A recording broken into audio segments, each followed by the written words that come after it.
All right, guys, so the first assessment that we're going to do is our overhead squat assessment. What I want you guys to do is record yourselves doing it and then go through the critiques that I'm gonna talk through with Coach Mac on yourself, or have a parent or a sibling look at it and kind of understand what your limitations are.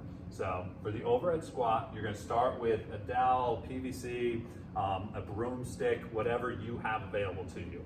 So you're gonna start by putting it on your head. It's gonna get her elbows to 90 degrees. Once both those are there, that's how you figure out the width. Then you lock out. And now you're gonna go into a squat. You're gonna squat down as deep as you can with good form. Perfect. So what you're gonna look at when you're seeing the video is we're gonna watch the knees. So are the knees staying in line with the toes? Okay, from this angle, that's gonna be the most important thing that we look at. And then you're also gonna see, are you shifting one side or another? Then I want you to record yourself sideways. So you twist. Now what we're gonna see, we're gonna be looking at the ankle. Is your heel coming up off the ground? Is your torso staying upright? So this dowel should be able to stay straight overhead as you go down into that squat. What a lot of you will find is as you get deeper into your squat, you're gonna start falling forward or you're gonna start bringing that dowel forward. You wanna keep it straight overhead as best you can.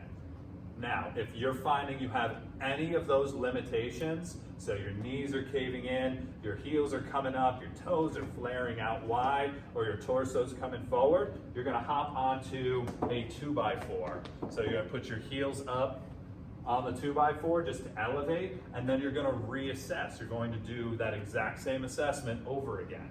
So you lock out, you do the squat, you see if that board caused any changes, and that's going to show myself and Coach Mac what your limitations are in the squat.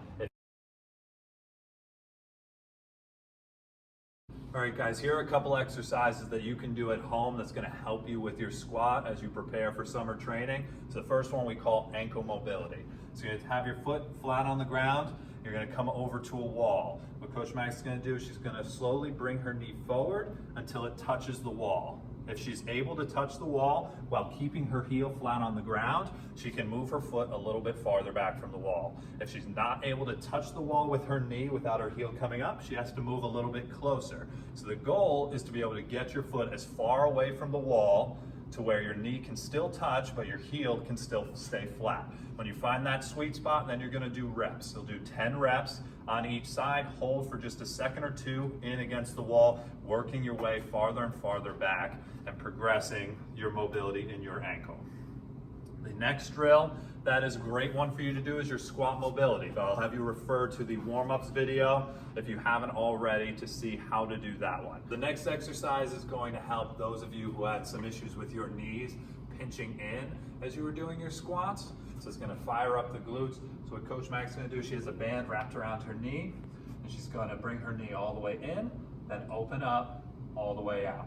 So it's gonna give her the ability to control what her hip's doing and activate those muscles in her glutes. So you'll do 10 of those on each side.